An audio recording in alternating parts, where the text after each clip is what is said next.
Shalom. Oke, hari ini kita merayakan Natal. Kita 14. Ketika saya minta sama Tuhan khotbah apa? Bicara masalah Natal. Kemudian Tuhan kasih saya sebuah kejadian masalah gembala-gembala. Ya, coba kita di Lukas 2 ayat 8 sampai 20. Ya. Di sini saya minta sama Tuhan ada supaya khotbah saya bukan khotbah Natal seperti biasa, tapi ada yang ingin Tuhan sampaikan. Oke, Lukas 2 ayat 8 sampai 10. Firman Tuhannya begini. Di daerah itu ada gembala-gembala yang tinggal di padang menjaga kawanan ternak mereka pada waktu malam. Tiba-tiba berdirilah seorang malaikat Tuhan di dekat mereka, dan kemuliaan Tuhan bersinar meliputi mereka dan mereka sangat ketakutan. Lalu kata malaikat itu kepada mereka, "Jangan takut, sebab sesungguhnya aku memberitakan kepadamu kesukaan besar untuk seluruh bangsa. Hari ini telah lahir bagimu juru selamat, yaitu Kristus Tuhan di kota Daud. Dan inilah tandanya bagimu, kamu akan menjumpai seorang bayi dibungkus dengan lampin dan terbaring di dalam palungan.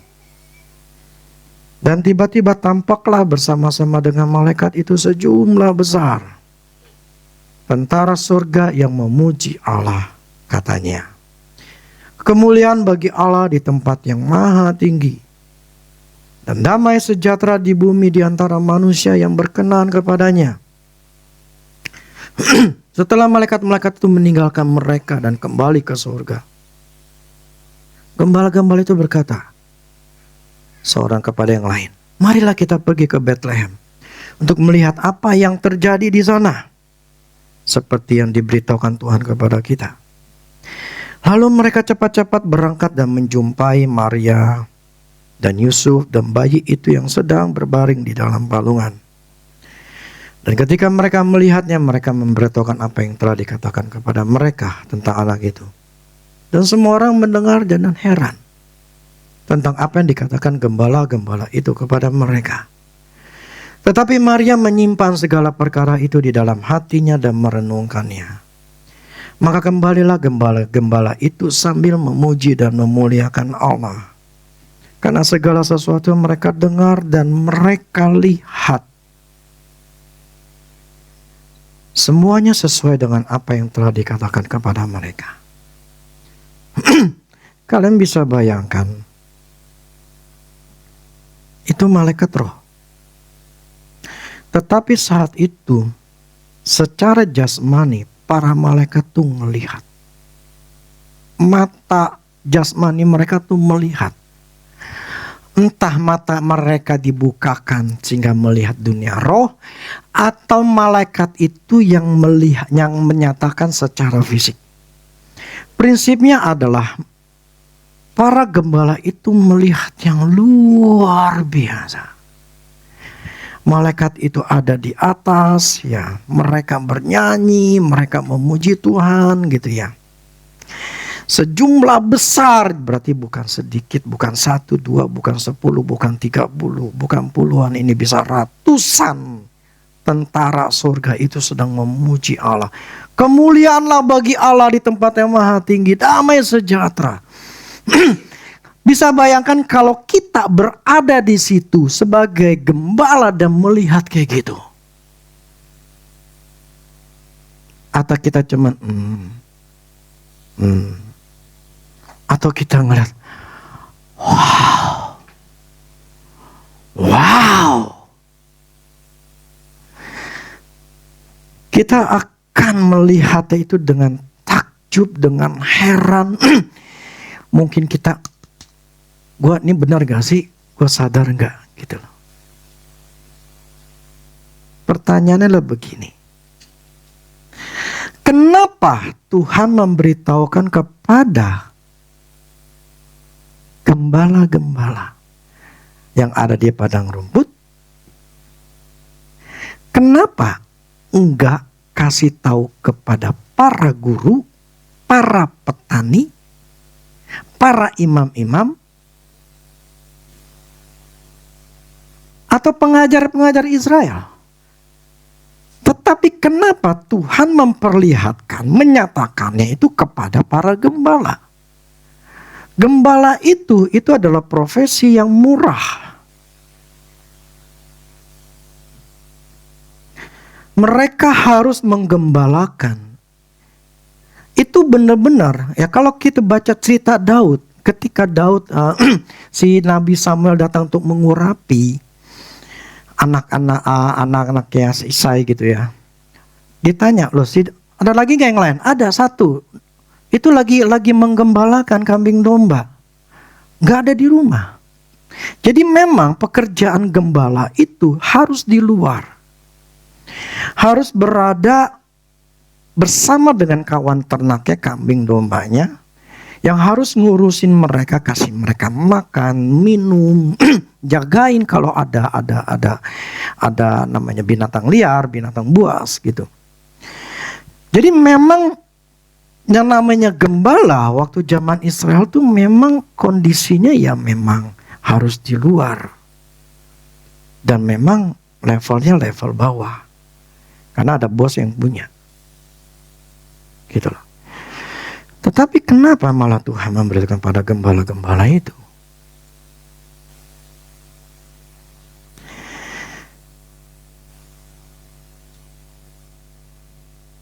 Ini saya bertanya sama Tuhan, akhirnya Tuhan jelaskan dengan panjang lebar.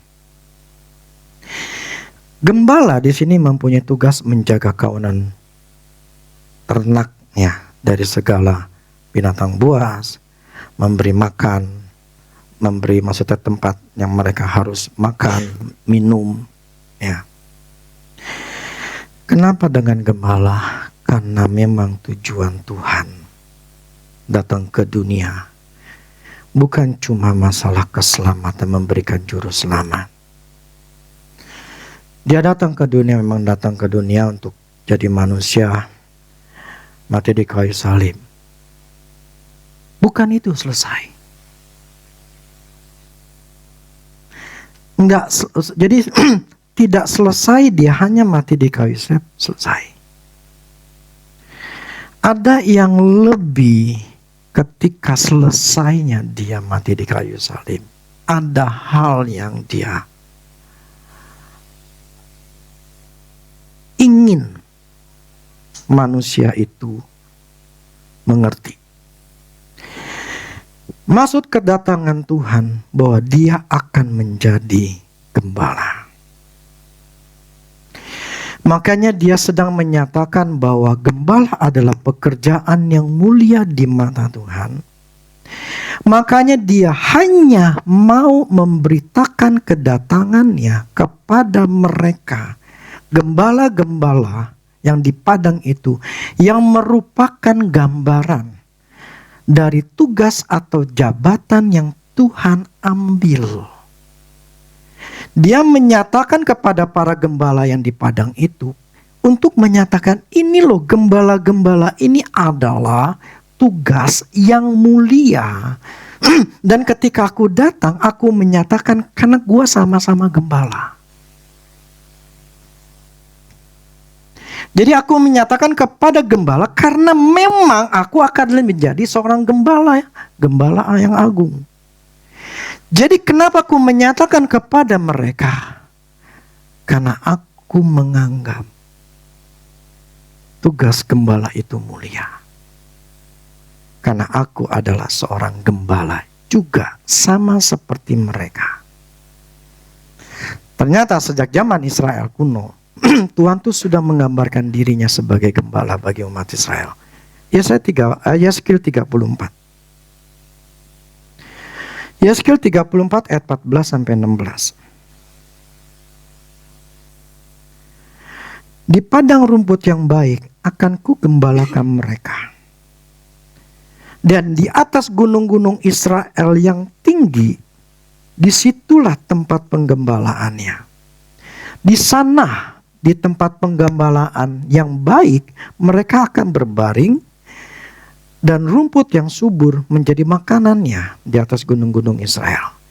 Aku sendiri yang akan menggembalakan domba-dombaku, dan aku akan membiarkan mereka berbaring. Demikian firman Tuhan Allah.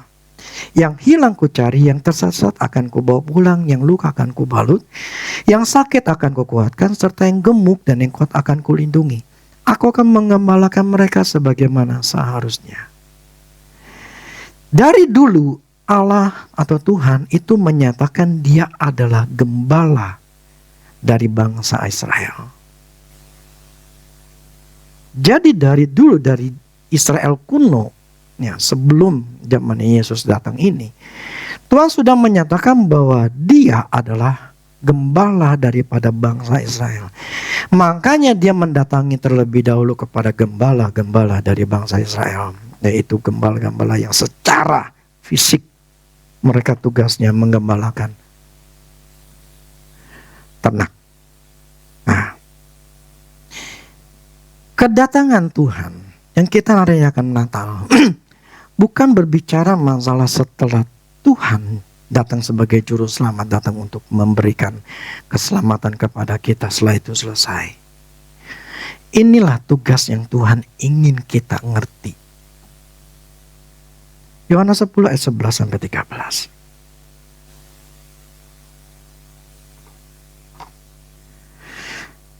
Akulah gembala yang baik. Gembala yang baik memberikan nyawanya bagi domba-dombanya. Sedangkan seorang upahan yang bukan gembala dan yang bukan pemilik domba-domba itu sendiri, ketika melihat serigala datang, meninggalkan domba-domba itu lalu lari. Sehingga serigala itu menerkam dan mencerai-beraikan domba-domba itu. Ia lari karena seorang upahan dan tidak memperhatikan domba-domba itu. Tuhan menyatakan, akulah gembala yang baik. Apa sih maksudnya gembala? Gembala itu adalah posisi di mana seseorang itu mempunyai tugas untuk melindungi, menjagai, memberi makan daripada domba-dombanya. Dan domba-dombanya, dia inginkan gini, itu kalian domba, ikut aku. Aku nih gembala yang baik. Aku nih akan nuntun engkau. Aku sudah berikan nyawaku. Kan di sini katakan bahwa aku sudah memberikan nyawa bagi domba-dombaku.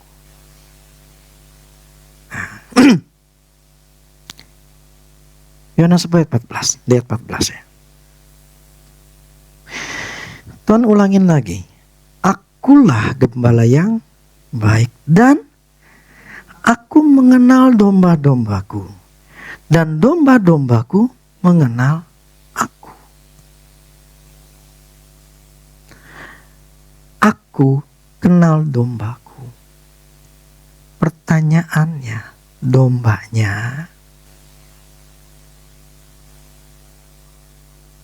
Di sini memang Tuhan menyatakan domba-dombaku mengenal aku. Pertanyaan adalah, apakah domba-domba kalian termasuk domba-domba yang kenal Tuhan? Kalian pernah dengarkan, pernah baca bahwa ketika seorang gembala, ketika dia ngomong A, dia manggil domba-dombanya. Misalnya dia bersuit, oh yo yo yo yo gitu. Nah, mereka si domba-dombanya ketika dengar suara gembalanya, oh gembala gue manggil nih. Oh, manggilnya supaya datang ke dia. Nah, ketika dia dengar suara gembalanya, itu para domba-dombanya langsung dengar, langsung sadar, kemudian dia datangin itu gembala. Betul? Ya kan? Kalau dombanya dengar orang lain, ngikutin gak? Dia gak akan ngikutin. Kenapa dong? Itu siapa? Gue gak kenal itu suaranya. Karena gue gak kenal suaranya, ya gue gak mau ngikutin. Nangkap? Pertanyaannya, kalau dombanya itu baru lahir, atau dapat dari yang lain, beli nih, anggap nih beli, ya, pemiliknya, gue mau beli lagi 10 domba, dimasukin lah di kawanan yang lain. Pertanyaan saya, ketika mereka pertama kali dengar, mereka tahu nggak bahwa itu gembalanya? Tahu nggak? 10 domba ini nggak ngerti, ini siapa? Ya kan? Dia kan mempertanyakan, nih, karena gue dulu dengernya gembala gue ngomongnya begini, kok ini baru lagi ya? Ini siapa?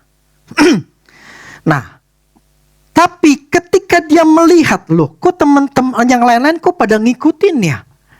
Oh, berarti itu gembalanya nih. Karena mereka semua ngikutin, oke, berarti gue ngikutin juga nih. Gitu loh. Jadi, akhirnya si 10 ini belajar memperhatikan khas daripada suara gembalanya. Betul nggak? Karena yang dulu dia ngomongnya, oh agak berat, kok ini agak cempreng suaranya. Oke, begini ya suara dari gembala yang baru nih, karena ini pada ngikutin nih gitu loh. Sekali dia nggak ngerti kan, oh lo pada kemana nih gitu loh. Ya udahlah gue ikut dah gitu, ngikut. Kemudian kedua, ketiga dia mulai belajar. Oh, dengar suara dia ini nih yang lain-lain pada ngikutin, gue ngikutin juga. Ngerti ya? Sampai semua 10 ini udah kerekam di otaknya, sudah mengenali suara khas daripada gembalanya. Ketika gembalanya ngomong, dia langsung ngikutin. Nangkap ya? Jadi gini, bagaimana seorang domba bisa mengenali suara gembalanya? Domba itu harus belajar untuk memperhatikan atau mengenal suara khas daripada gembalanya. Betul? Artinya domba itu harus sering mendengar suara gembalanya. Artinya dia harus dekat dengan gembalanya. Lalu mulai mengingat, memperhatikan suara khas daripada gembalanya. Setelah dia mengenali, maka dia memutuskan bahwa inilah gembalaku. Nangkap?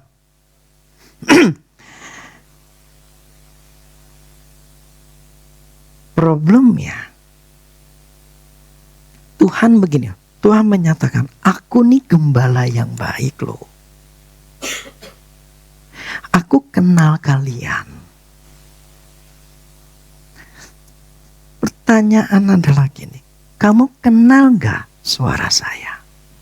Ketika saya ngomong, kamu kenal gak suara saya? Kamu kenal gak ketika aku ngomong, ketika aku negur, ketika aku nasihati, ketika aku bicara sama kamu? Kamu kenal gak?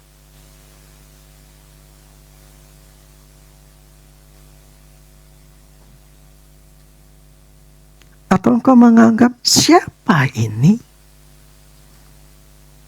Ini bukan Tuhan yang ngomong, ini gue salah denger nih. Ini bukan.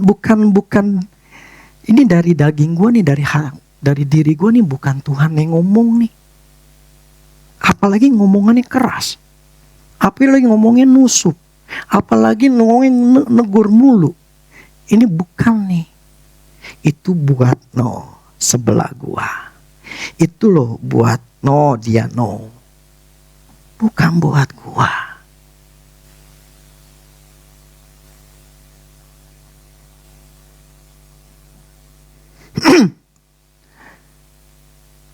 Kalian tahu nggak?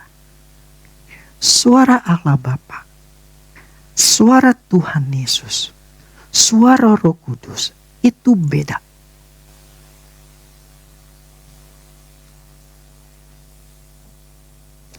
Suara Allah Bapa, kalau kalian bisa dengar, suaranya itu agak berat, istilahnya tegas.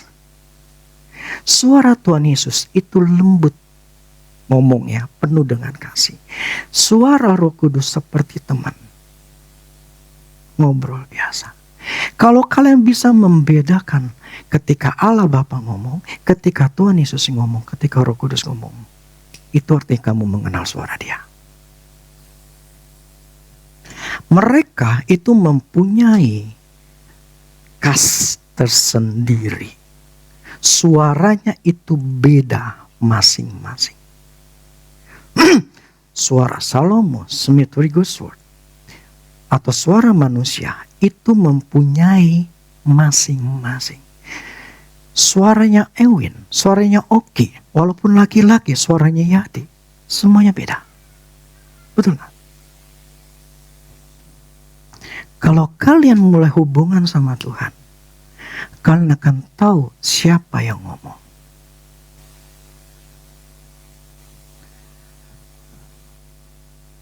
Kalian suara Roh Kudus aja kalian gak bisa kenali. Bagaimana Allah, Tuhan Yesus mengatakan, aku nih gembala yang baik. Aku nih mau nuntun engkau. Tapi problemnya engkau gak kenal suaraku. Aku ngomong sama engkau, tapi engkau gak ngenali suaraku. Kenapa? Karena engkau tidak kenal aku. Yesus datang di hari Natal bukan cuma hanya ketika dia mati di kayu salib, datang ke dunia mati di kayu salib. Selesai, kakak. Ini yang Tuhan taruh di dalam diri saya. Tuhan datang ini, aku ini gembala. Aku ini pengen nuntun kalian. Aku ingin mau membimbing kalian di rumput padang yang hijau. Aku akan menuntun di mana yang itu ada makanan. Aku ingin kasih tahu namanya kebahagiaan. Inilah aku sedang menuntun engkau. Tujuan Natal adalah bukan cuma Tuhan datang menjadi juru selamat. Itulah kenapa Tuhan menyatakan kepada para gembala-gembala.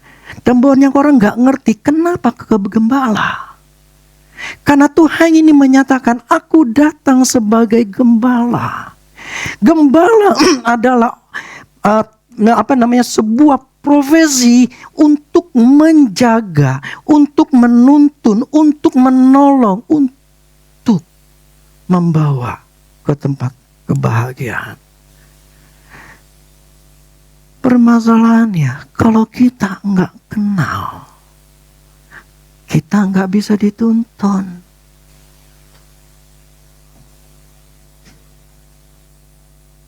Nangkap gak? Ketika gembala ngomong, ayo, misalnya gitu. Oke, itu semua gembala, semua domba pada bergerak ngikutin dombanya. Kemana dombanya pergi? Gembalanya pergi. Itu pada ngikutin semua. Tetapi ketika Tuhan ngomong, hai,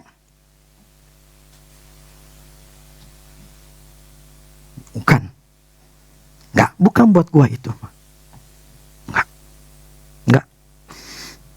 Enggak.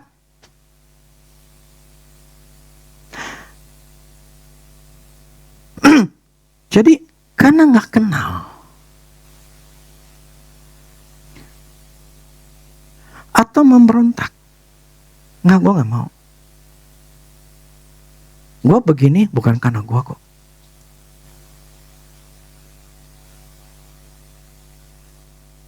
Ini kesalahan dari orang tua gue. Ini gara-gara dia gue begini kok. Dan sebagainya. Allah menginginkan kita harus mengenali suara Roh Kudus dalam diri kita. Karena dia pengen nuntun kita.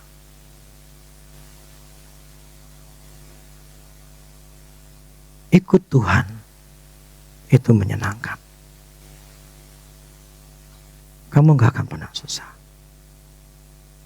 Karena ikut Tuhan. Seperti Daud, Mazmur 23.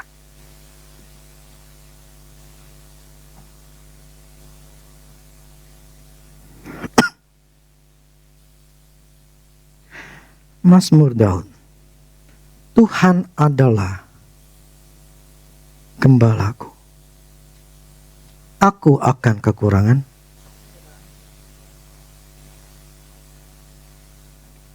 Ia membaringkan aku di padang yang penuh dengan lumpur. Ia membimbing aku ke air yang kering, kotor. Ia membuat hatiku susah.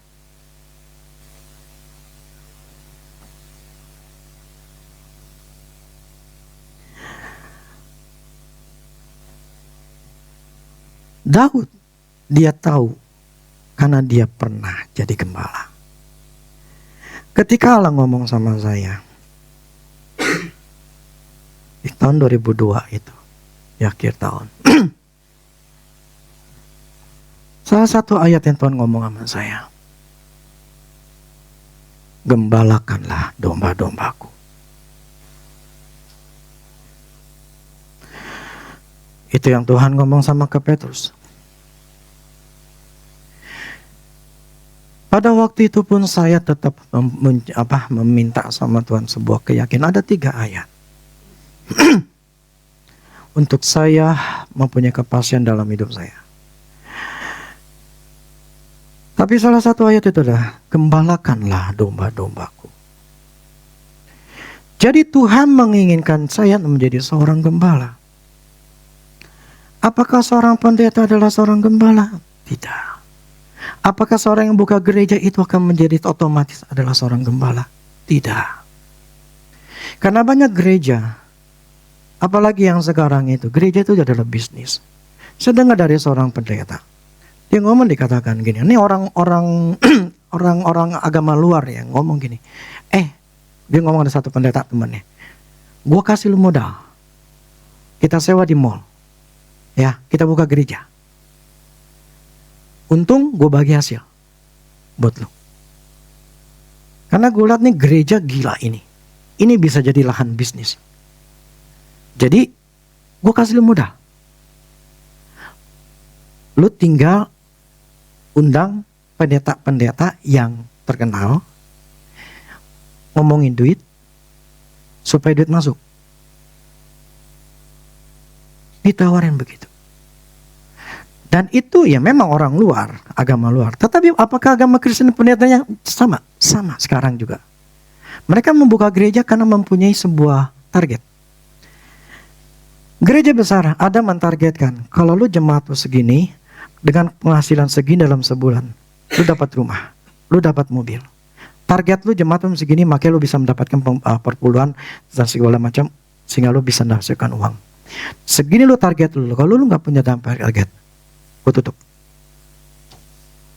Dan pada ini pernah ngomong, ada satu yang pusat ngomong, kalau dalam tahun ini lu masih minus, terpaksa tutup. Memang seperti itu. Gereja itu jadi bisnis. Pokoknya sediain AC yang dingin, sediain sound system yang hebat, parah singer para ini yang suaranya bagus, dan Hamam Batuan yang terkenal, jadi ngasilin duit. Makanya banyak gereja berjamur di mana-mana. Karena memang pokoknya asal di hari Minggu ngomongin duit. Persepuluhan. Suruh mereka tabur tuai. Dan memang itu terjadi.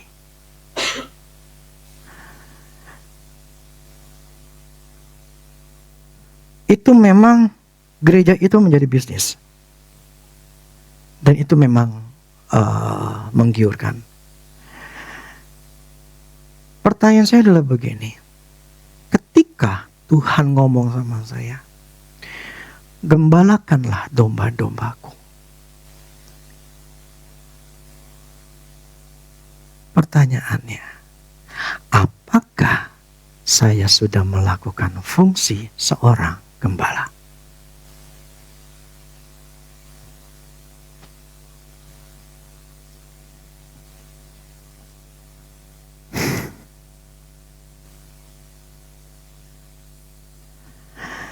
Apakah saya sudah menolong?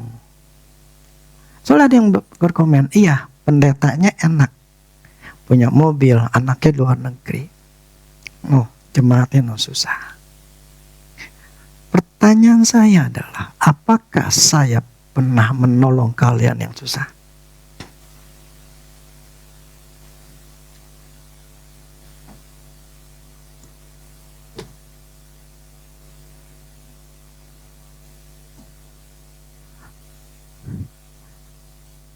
Apakah saya yang gak pernah, atau kalian gak pernah mendengar, saya membantu, menolong daripada kalian yang pernah susah, yang bermasalah, yang gak punya uang, yang gak punya penghasilan, yang gak punya rumah?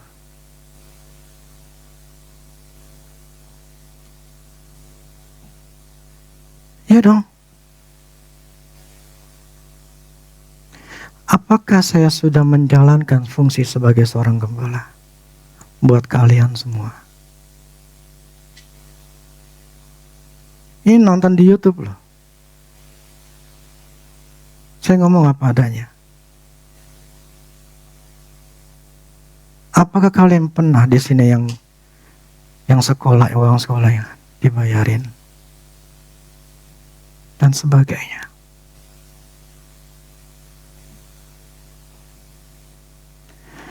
Dan saya berusaha untuk membawa kalian ke padang rumput yang hijau. Saya mau membawa kalian ke tempat-tempat. Itulah kenapa saya berkhotbah, kenapa saya bicaranya keras, kenapa saya harus. Karena gini loh, sama seperti saya mendidik anak saya. Yang dua anak didik saya didik agak keras. Tapi yang si satu ini saya nggak didik keras. Karena yang satu ini gampang diomongin. Ngomong A langsung iya. Tetapi yang dua saya ngomong mesti keras. Karena berbeda. Jadi ketika kita menggembalakan atau kita sedang berbicara atau sedang ngobrol, atau saya sedang berkhotbah, sebetulnya saya sedang berkhotbah ini sedang memimpin, menuntun, membimbing.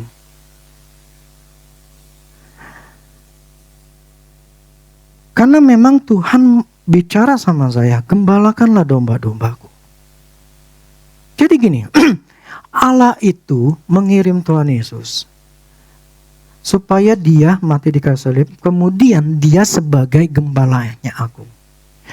Nah, ketika Tuhan berada di kerajaan surganya, kemudian dia harus membawa, fungsi daripada seorang gembala itu harus dilakukan kepada seorang gembala yang dia utus sebagai wakilnya. Nah, itu sebetulnya di dalam dunia gereja-gereja itu seharusnya adalah gembala-gembala yang memang Tuhan taruh. Nah, gembala itu wakilnya Tuhan untuk membawa domba-dombanya itu menuju ke tempat yang Tuhan siapkan. Pertanyaan adalah, apakah dombanya itu mengenali suara gembalanya? Atau menganggap saya adalah gembalanya?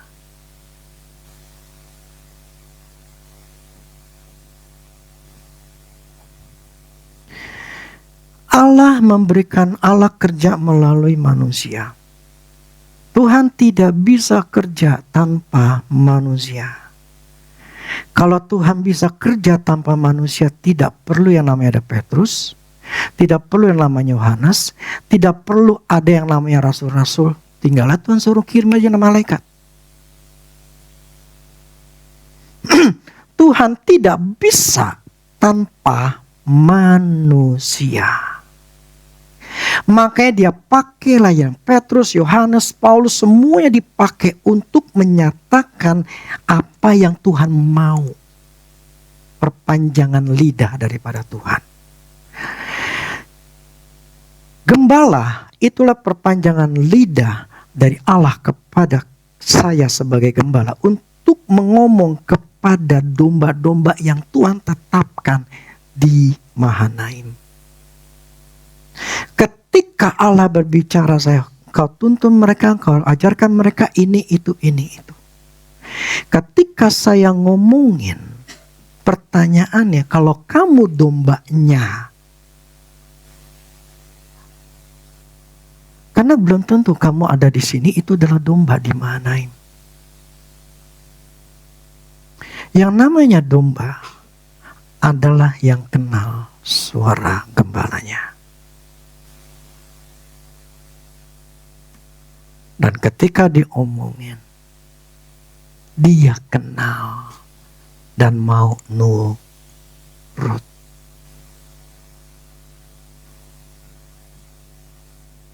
Logis kan? Apakah saya lebay?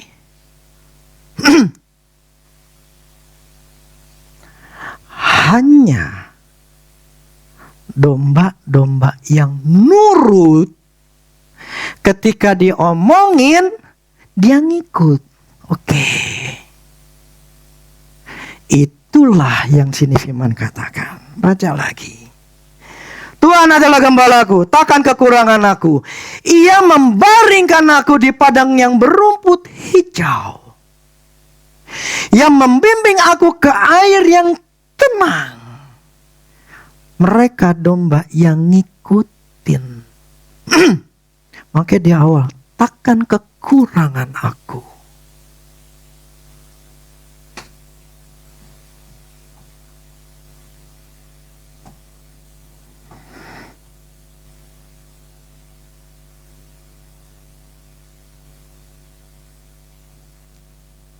Apakah saya lebay?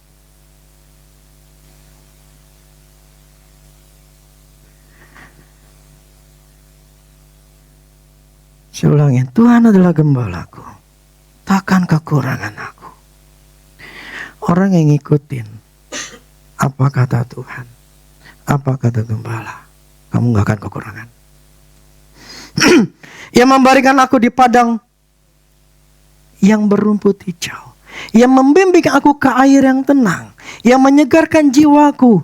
Ia menuntun aku di jalan yang benar oleh karena namanya. Sekalipun aku berjalan dalam lembah kekelaman, dalam masalah, aku gak takut. Sebab Engkau besertaku. Gadamu dan tongkatmu itulah yang menghibur aku. Engkau menyediakan hidangan bagiku di hadapan lawanku. Engkau mengurapi kepalaku dengan minyak. Pialaku penuh melimpah.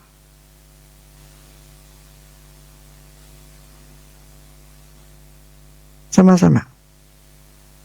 2, 3. Kebajikan dan kemurahan belaka akan mengikuti aku seumur hidup. Dan aku akan diam dalam rumah Tuhan sepanjang masa. Inilah tujuan Tuhan ngomong di acara Natal. Aku gembala yang baik. Aku mau nuntun engkau. Aku akan bawa engkau ke tempat yang enak. Tuhan tidak pernah membawa kita ke tempat yang kering. Kagak.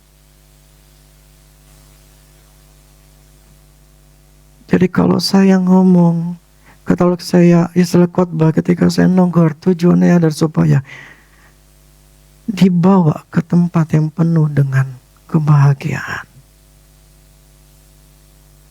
Tapi problemnya, tidak semua kamu adalah domba-dombanya Tuhan yang mau dengar-dengaran. Orang yang akan mengikuti apa yang firman Tuhan katakan gini, takkan kekurangan. Yang kedua, yang terakhir ini, kebaikan dan kemurahan belaka akan mengikuti aku seumur hidup. Ya. Coba kita dalam bahasa Inggrisnya.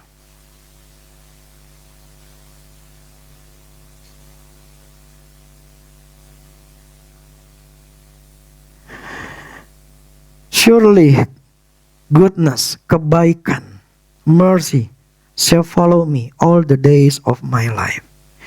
Jadi selalu berada, selalu akan ada ngikutin aku seumur atau setiap hari. And I will dwell, dan aku akan tetap diam. Orang yang hidup, ya, dengan di dalam Mazmur, Tuhan adalah gembala, tidak akan meninggalkan rumah Tuhan.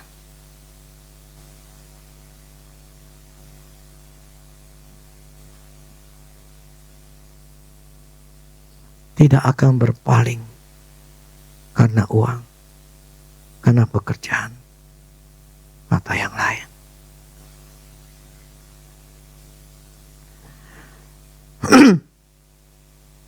Tuhan datang gak cuma jadi juru selamat, tapi Dia mau jadi gembala buat kita. Amin. Karena Tuhan mau ingin membawa kita ke tempat yang enak, bukan ke tempat yang bikin kamu susah. Maka domba itu harus belajar untuk memperhatikan, mengenali suara khas daripada gembalanya. Saya tidak pernah memaksa orang untuk menganggap saya sebagai seorang gembala kalian. Karena itulah keputusan masing-masing. Tidak mau menganggap is okay. Mau datang ke sini is okay. Karena itu adalah keputusan masing-masing. Tetapi selama ini saya berkhotbah, tujuan saya adalah membawa kalian menuju tempat yang bahagia. Saya tidak meras kalian. Saya tidak melakukan apapun juga memaksa kalian. Karena saya tahu semua segala sesuatu butuh yang namanya kerelaan hati. Di mana hartamu berada, di situ hatimu berada. Kalau hatimu nggak ada saya di situ, kamu nggak akan punya hati yang di saya. Jadi hati itu akan mempengaruhi apakah saya sebagai gembalamu atau tidak ada gembalamu. Itu bicara hati. Karena itu tidak bisa dipaksakan. Karena itu keputusan masing-masing. Jadi saya berkhotbah istilahnya dalam keadaan netral. Karena memang walaupun Tuhan ngomong seperti ini saya nggak mempersiapkan secara mendetil. Saya cuma asal ada ayat-ayat, udah selesai. Selebihnya itu Tuhan yang pakai mulut saya. Jadi prinsipnya hari ini adalah Tuhan hanya mau di Natal ini jadikanlah Dia sebagai gembalamu. Amin. Dan buatlah dirimu bisa mengenali suaranya Dia. Saya ketika mulai belajar suara Roh Kudus di tahun 2004 itu,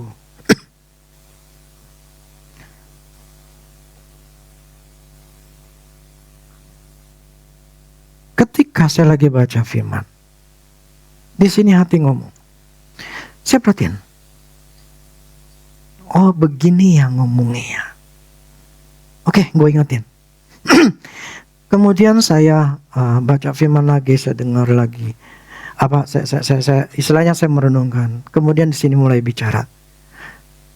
Oh begini ya, ini Roh Kudus ngomongnya ya.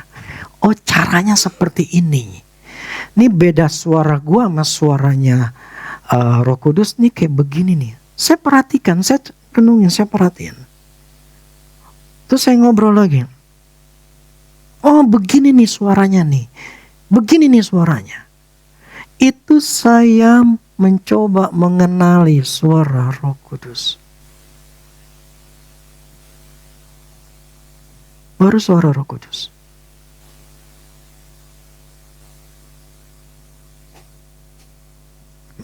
Setelah saya mulai terbiasa mendengar. Mulailah naik tingkat lagi. Ada namanya Tuhan Yesus secara langsung ngomong. Ada dulu saya pernah dengar Allah Bapa yang ngomong. Kok beda? Kok nih suaranya agak, kalau ngomong tuh tegas. Ngomong itu kayak orang tuh gak ada basa-basi gitu loh. Kenapa gak? Tahu kan gak ada orang-orang yang kayak orang ngomong-ngomong aja udah gitu loh. Itu ciri, itu salah satu si Smith ngomongnya begitu. Smith kalau ngomong tuh ngajar tuh blok gitu loh. Nah ini kalau percaya nggak percaya terserah. Meskipun gini, saya belajar untuk mengenali dan saya belajar untuk mau ngikutin atau mau melakukan ketika diomongin, diajarin.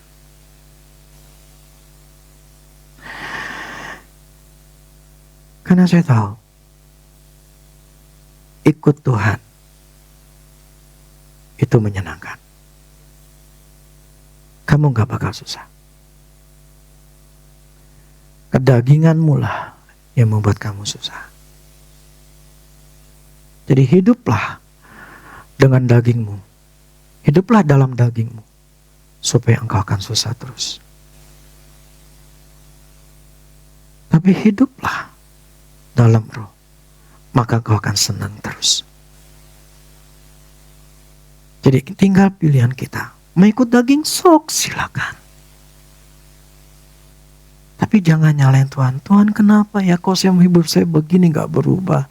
Tuhan kenapa sudah berdoa gak dijawab sama Tuhan? Tuhan kenapa kok jadi begini itu sih Tuhan? Tuhan lakuin dong sesuatu. Kalau engkau peduli, kalau engkau sayang sama saya, bukain jalan buat saya. Bukan ditutupin sekarang. Saya pikir ini udah kebuka, ternyata ketutup lagi. Tuhan nih gimana? Hidup dalam daging. Hidup dalam daging. Ikutin emosimu. Kalau mau marah-marah. Kalau mau sedih-sedih. Kalau mau kesel. Mau apa? Khawatir, ngungkapin kekhawatiran. Kalau lagi sakit, ngomel sama Tuhan. Daging aja terus. Toh kamu yang nikmatin susahnya. Tapi kalau orang yang mau hidup dalam roh, dia harus ditekan.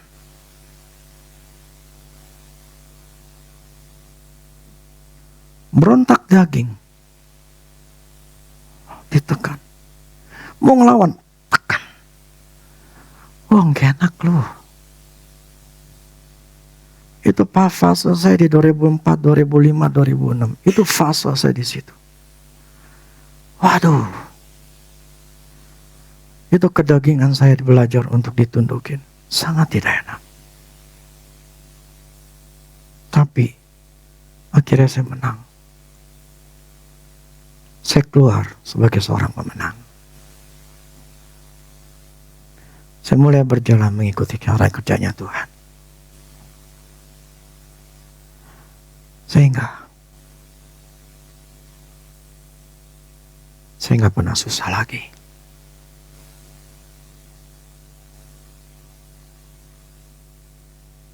Karena itu ngikut Tuhan, itu menyenangkan. Allah ingin kita menjadi gembalanya. Amin. Tuhan jadi gembala kita. Kita adalah domba-dombanya yang mau dengar-dengaran suara Dia. Belajarlah. Saya tidak akan membawa kamu ke tempat yang salah. Saya ingat sekali Tuhan ngomong sama saya kok. Di tahun 2006. Perhatikanlah domba-dombamu. Jagalah dirimu. Dan pengajaranmu. Berhati-hati. Di situ saya dikasih warning. Jadi saya berhati-hati. Kalian yang ikut saya berpuluh-puluh tahun. Kalian tahu. Karena memang hati saya, karena Tuhan suruh saya seperti itu. Jadi, ya, saya tahu saya bisa melakukan kesalahan. Tapi prinsipnya, Saya tetap dipelihara sebagai gembala. Saya tetap dipelihara sebagai gembala. Jadi kalau ada apa-apa, ya biar Tuhan yang hukum saya. Tuhan hukum saya. Simpel kan? Nanti satu hari saya dihakimin kok. Nah. Ayo, mari. Ini udah akhir tahun. Mulailah belajar mengikuti suara gembala agungmu. Firman-firman Tuhan yang dibagikan untuk kalian bisa ngerti, untuk kalian belajar. Dia akan membawa kita ke padang rumput, ke tempat yang sekalipun kita ada masalah, tongkat gadamu itu akan mengikut. Ada selalu bersama dengan kita. Gak perlu takut. Kayak kemarin saya ngomong sama Tuhan. Tadi pagi saya jalan, saya ngomong. Satu hal yang Tuhan ingetin saya begini. Jangan pikirkan apa yang harus kau lakukan. Percaya saja. Percaya saja. Bahwa Tuhan akan bisa menuntun kamu. Tuhan akan kasih pengertian, bla bla segala macam. Jadi percaya saja. Tidak usah pikir macam-macam. Percaya aja. Karena memang itu. Begini loh. Suara gembala. Ketika domba-domba dipanggil. Itu domba. Ngikutin aja tuh. Dia gak tahu. Pokoknya gue percaya aja. Pokoknya gue percaya masih gembala itu mau. Pokoknya gue nanti dibawain ke air. Gue bakal nanti dikasih ke tempat padang gurun yang ada hijaunya. Yang gue bisa makan. Jadi gue gak peduli tuh. Mau dibawa kemana. Pokoknya gue tahu. Pokoknya gue kesana aja. Itu domba. Seharusnya adalah seperti itu. Bukan ketika lagi ngikutin. Mau kemana? Pagam, mau kemana? Udah lu ikut aja. Ya tapi kan kita harus tahu dong mau kemana.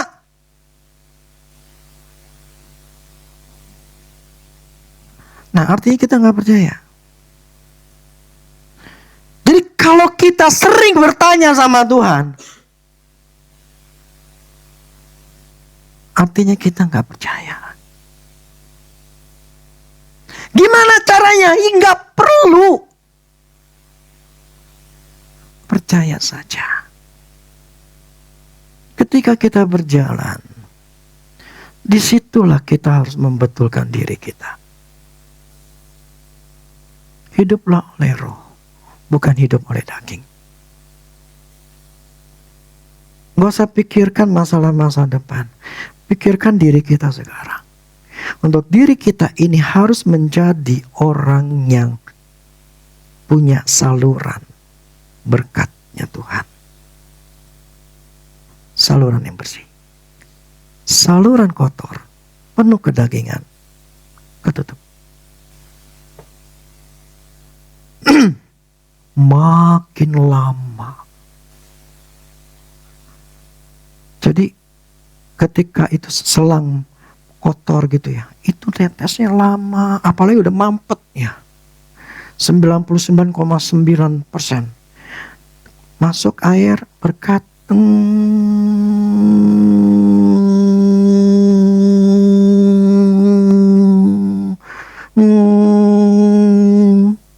Tuhan butuh nih,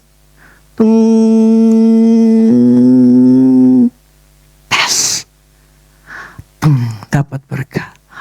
Wah, enak Tuhan. Terus minta lagi Tuhan berkat. Seteng, netes. Tapi kalau salurannya kebuka, bersih. Ngalir terus, ngalir terus. jadikan bejana yang bersih. Itulah kenapa saya selalu bertanya, apalagi yang saya yang kurang Tuhan. Saya tahu saya ada yang kurang. Saya masih belajar. Karena saya tahu cara kerjanya Tuhan.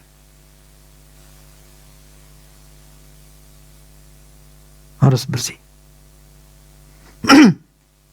Punya hikmat. Saya lagi belajar masalah hikmat lagi. Saya akui, ada hal yang saya belum punya. Gak apa-apa, saya akan belajar. Umur saya masih muda. Masih panjang. Jadi, ada masa-masa di mana di depan saya akan tetap melihat masa depan yang cerah. Hal itu baik. Benar. Luar biasa baiknya. Tapi sayang, kita yang mencegahnya. Kebaikan Tuhan itu masuk. Kita, bukan Tuhan. Makanya kebajikan kemurahan itu akan mengikuti kita. Kalau Dia dijadikan sebagai gembala dalam hidup kita. Amin. Jadilah orang yang ngikutin kata-kata Tuhan.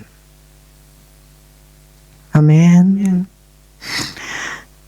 Demikianlah firman Tuhan biar di hari Natal ini kita tahu tujuan Tuhan adalah ingin menjadi gembala buat hidup kita. Amin. Buat 5 aspek hidup kita.